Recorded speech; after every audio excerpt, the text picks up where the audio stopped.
श्री धर्मेंद्र यादव। धन्यवाद अध्यक्ष जी। माननीय वित्त राज्य मंत्री जी का जवाब मैं बहुत ध्यान से सुन रहा था।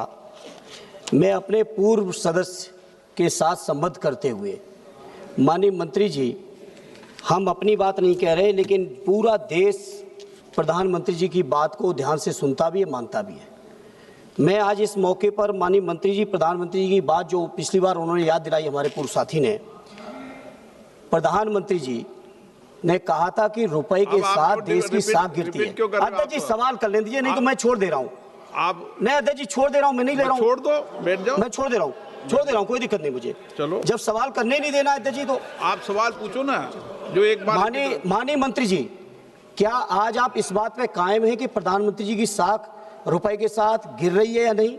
जो 60 रुपए का 94-95 रुपया हो गया, उसका स्पष्ट जवाब चाहिए, क्योंकि चुनाव जीतने के लिए आप लोगों की बातें कुछ होती हैं और नीतियां बनाने के लिए बातें दूसरी होती हैं। आपने माननीय मंत्री जी, अध्यक्ष जी जवाब में, वित्त मंत्री जी ने जवाब में कुछ देशों का उदाहरण दिया है। दिन रात सरकार के लोग भाषण दे रहे हैं कि हमारी अर्थव्यवस्था दूनी हो गई, 3 नंबर पे पहुंच गई, 4 नंबर पे पहुंच गई।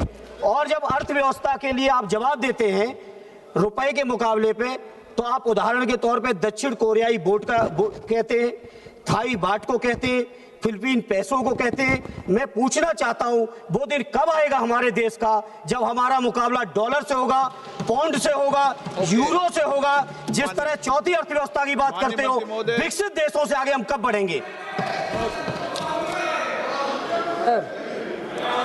जब जवाब दिया जाता है,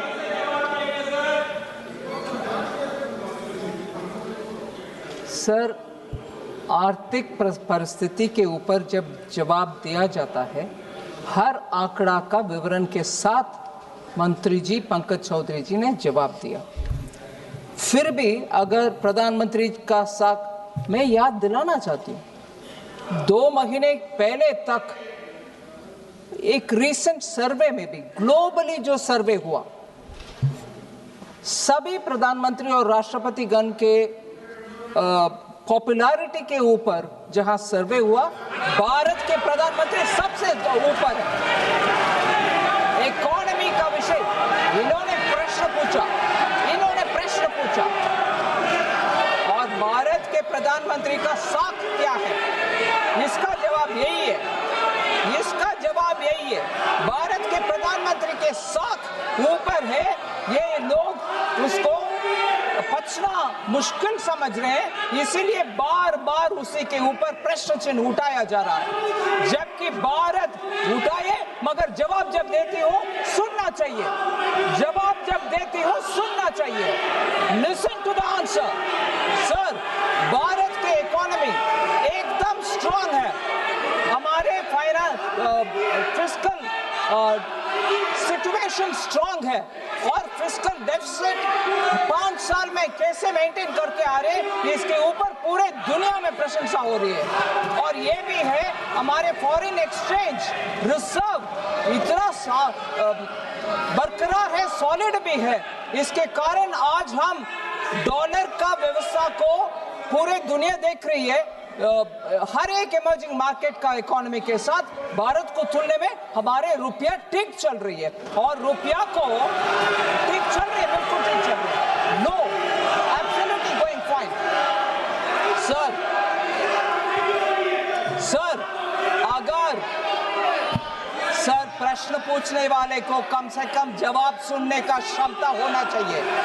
They should have the strength to hear the reply.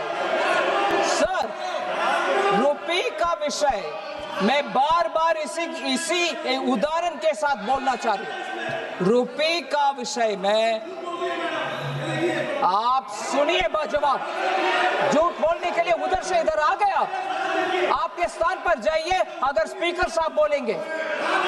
Sir, रुपये के एक्सचेंज रेट के ऊपर अगर इतना चिंता है, मैं इनसे याद दिलाना चाह रही हूँ, बाकी सब मैक्रो इकोनॉमिक फंडामेंटल्स जब नीचे गिर गए और फ्रेजाइल 5 में हम आ गए थे, वो समय रुपये के ऊपर चिंता हमारी ओर से हम जताया।